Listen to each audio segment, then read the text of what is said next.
O homem mais rico da Babilônia. Capítulo 1. O homem que desejava ouro. Bansir, o fabricante de carruagens da Babilônia, achava-se completamente desanimado. Sentado no muro abaixo que cercava sua propriedade, contemplava com tristeza a habitação humilde e a oficina aberta onde se podia ver uma carruagem em fase de acabamento. De tempos em tempos, a esposa surgia na porta da casa. O olhar furtivo que lhe endereçava nesses momentos lembrava-o de que a despensa estava quase vazia e que ele devia estar trabalhando para terminar o serviço encomendado, martelando aqui, cortando ali, lixando e pintando, esticando o couro para forrar os aros das rodas. Em suma, preparando o veículo para a entrega, a fim de que pudesse receber o pagamento de seu rico cliente. Não obstante, seu corpo robusto e musculoso parecia apaticamente sobre o muro. Seu raciocínio lento ocupava-se com um problema cuja resposta não conseguia encontrar. O sol abrasador, tão comum no vale do Eufrates, castigava-o sem contemplação. Gotas de suor formavam-se acima de suas sobrancelhas e pingavam desapercebidas para se perderem na mata cerrada do seu peito. Além de sua casa, erguiam-se as altas muralhas em terrapleno que cercavam o palácio do rei. Próximo, espetando o céu azul, ficava a colorida torre do templo de Bel. À sombra de tanta grandeza, achava-se sua moradia e tantas outras muito menos limpas e bem cuidadas. A Babilônia era assim, uma mistura de grandeza e miséria, de riqueza ostentória e mediocridade, mendicidade, tudo convivendo em seu plano ou sistema dentro das muralhas protetoras da cidade. Atrás dele, se apenas tivesse o cuidado de voltar e olhar as barulhentas carruagens do rico, passavam aos solavancos e obrigavam a sair do caminho tanto os comerciantes de sandálias quanto os mendigos de pés descalços. Até o rico era forçado a buscar a sarjeta para dar passagem às longas filas de escravos, carregadores de água, todos a serviço do rei, cada qual transportando pesados sacos de pele de cabra, cheios de água, para regar os jardins suspensos. Bansir achava-se muito absorvido por seu próprio problema para ouvir ou prestar atenção ao confuso barburinho da atarefada cidade. Foi uma repentina sucessão de acordes de uma lira familiar que arrancou ao devaneio. Ele virou a cabeça e deu de cara com o rosto delicado e sorridente de seu melhor amigo. Cobb, o músico. Possam os deuses abençoá-lo com grande generosidade, meu bom amigo, começou Cobb, numa saudação rebuscada. Entretanto, parece que já o fizeram, pois não o vejo entregue ao trabalho. Regozijo-me com você por sua boa sorte. Mas ainda, gostaria de compartilhar isso com você. Por favor, desça a sua bolsa, que deve estar abarrotada, pois o contrário você se contraria na oficina. Me empreste 2 humildes siclos, que devolverei logo após o banquete dos nobres esta noite. Você não chegará a sentir falta deles. Se eu tivesse 2 siclos, respondeu Bansir melancolicamente, não poderia emprestá-los a ninguém, nem mesmo a você, que é meu melhor amigo, pois eles constituiriam minha fortuna, toda a minha fortuna. Ninguém empresta um único dinheiro que possui, nem mesmo para o melhor amigo. O quê? Exclamou Cobb, realmente surpreso.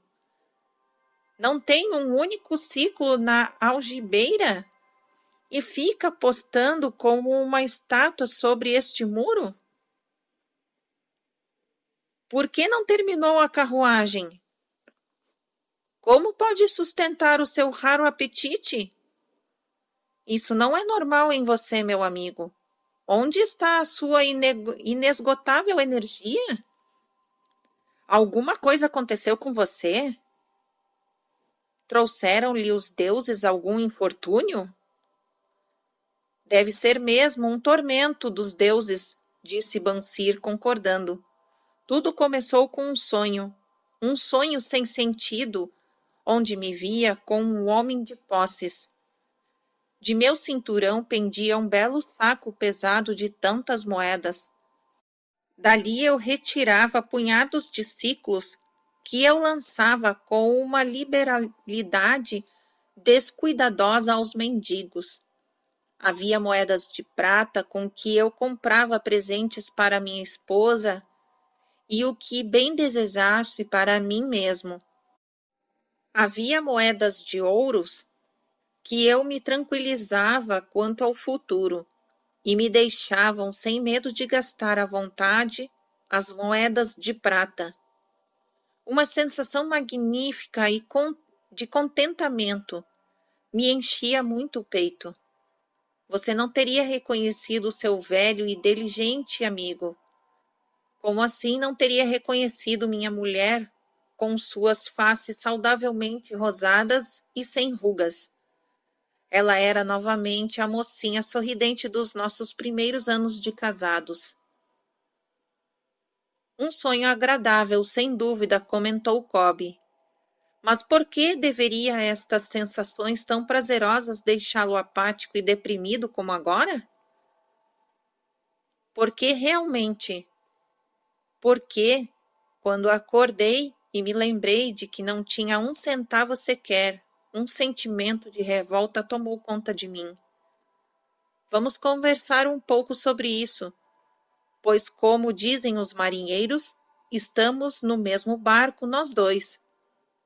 Quando meninos, fomos juntos aos sacerdotes do templo buscar sabedoria. Na juventude divertimo-nos um bocado.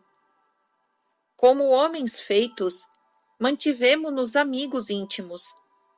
Temos sido, de algum modo, súditos conformados. Temos nos contentado em trabalhar longas horas e gastar nossos ganhos livremente. Conseguimos muito dinheiro nos últimos anos, mas só em sonhos poderíamos conhecer as alegrias decorrentes da riqueza.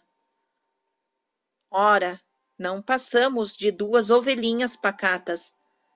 Vivemos na mais rica cidade do mundo.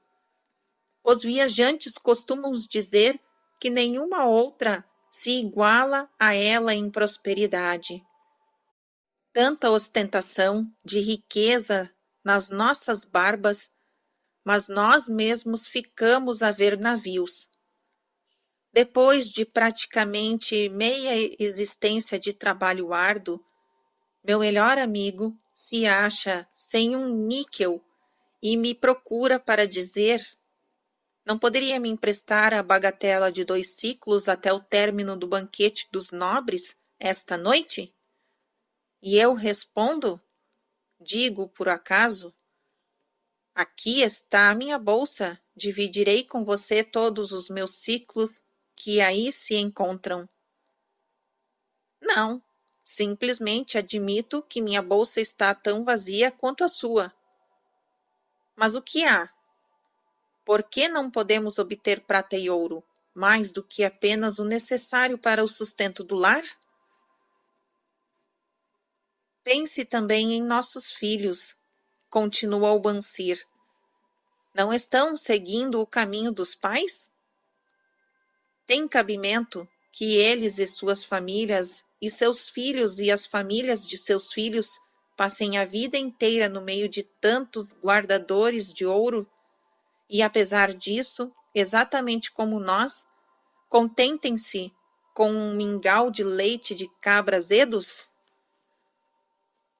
Em todos estes anos de amizade, nunca ouvi falando desse modo, Bansir.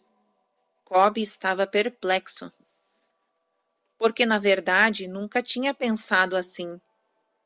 Desde as primeiras luzes da manhã e até que o escuro da noite me fizesse largar as ferramentas, trabalhei duro para montar as mais finas carruagens que qualquer outro homem pudesse fazer, esperando credulamente que um dia os deuses reconheceriam o valor de minhas obras e me recompensariam por isso com a maior prosperidade. Pois nunca o fizeram. Finalmente, convenci-me de que nunca o farão. É esse o motivo da minha tristeza, que rói o meu peito. Quero ser um homem de posses. Quero ter minha própria terra e animais para criar. Quero ter roupas finas e dinheiro, muito dinheiro. Estou disposto a trabalhar com todas as minhas forças e com todos os meus músculos, com toda a minha perícia em minhas mãos, com todo o meu tirocínio da minha mente. Mas quero que os frutos do meu trabalho sejam fartos. Qual é o problema com a gente? O que eu volto a lhe perguntar? Por que não podemos ter o nosso justo quinhão das coisas boas, tão abundantes naqueles que têm ouro suficiente para comprá-las? Quem dera tivesse uma resposta, replicou Cobb. Sinto-me tão pouco satisfeito quanto você. Meus ganhos com a lira se vão rapidamente.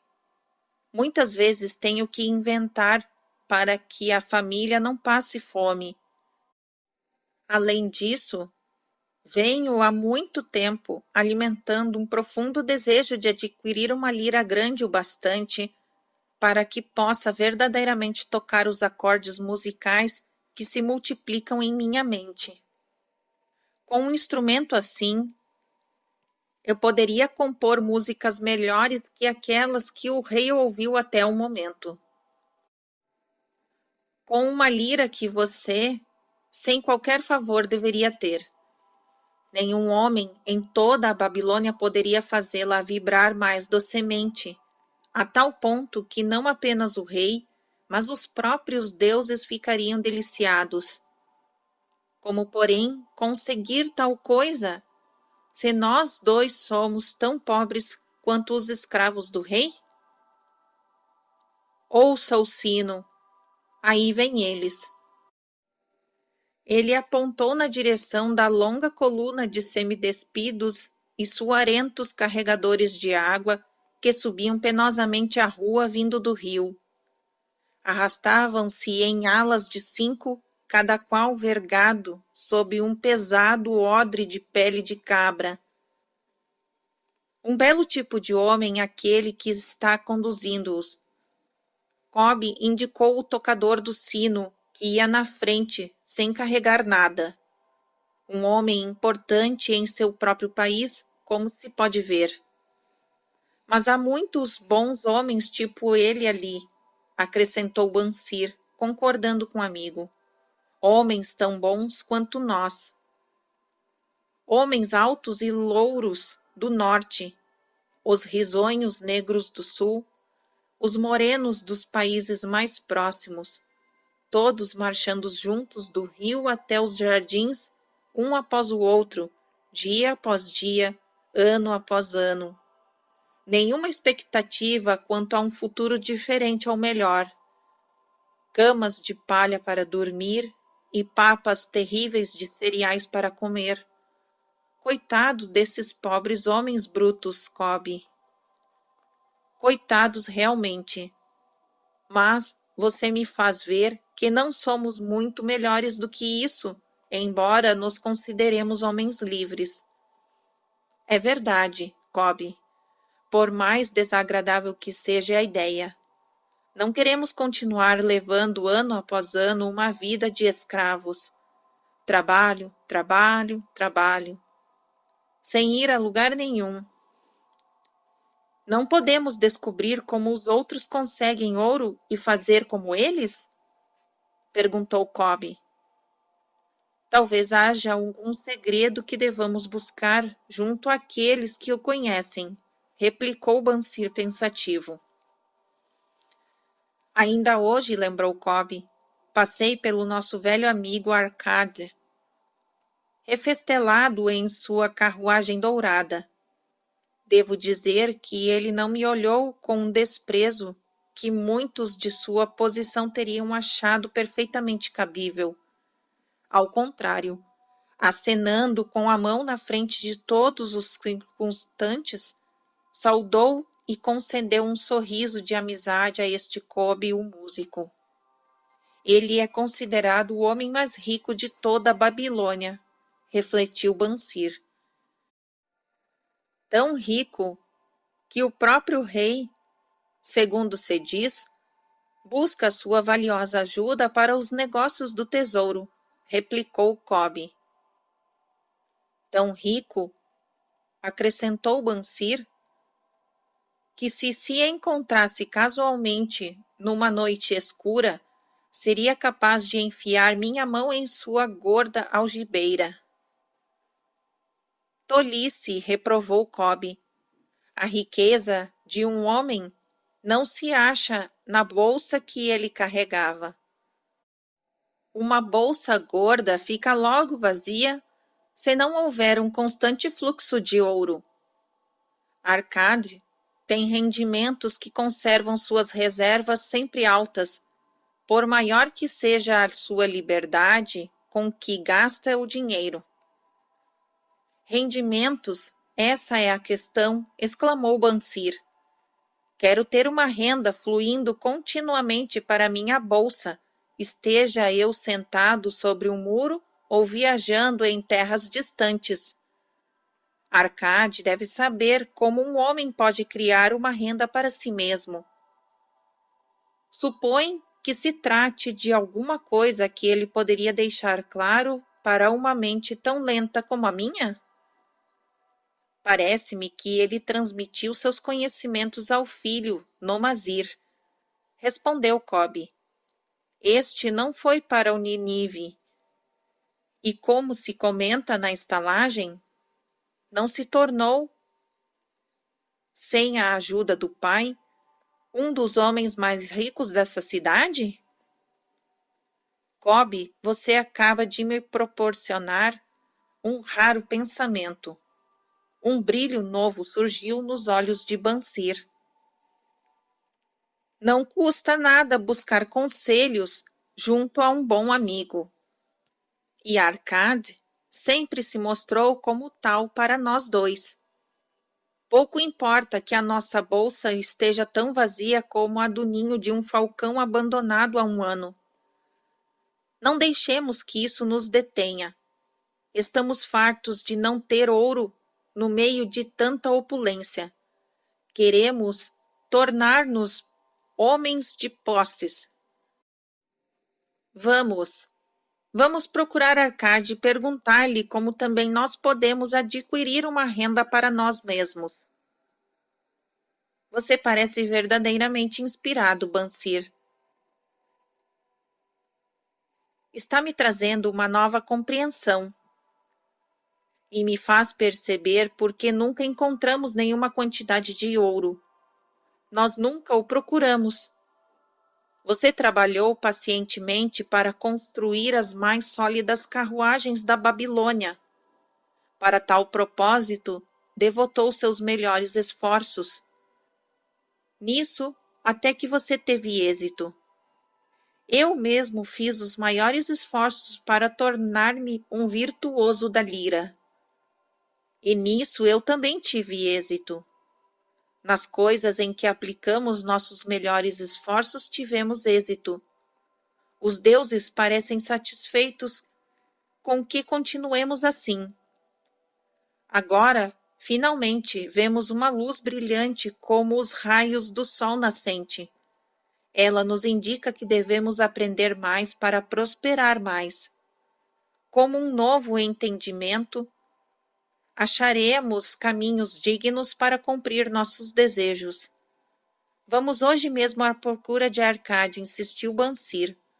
Busquemos igualmente outros amigos de infância que não tiveram um maior sucesso que nós mesmos, para compartilharem conosco as mesmas lições.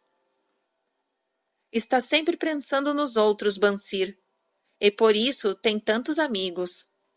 Será como você diz, pois vamos hoje mesmo e os levemos conosco.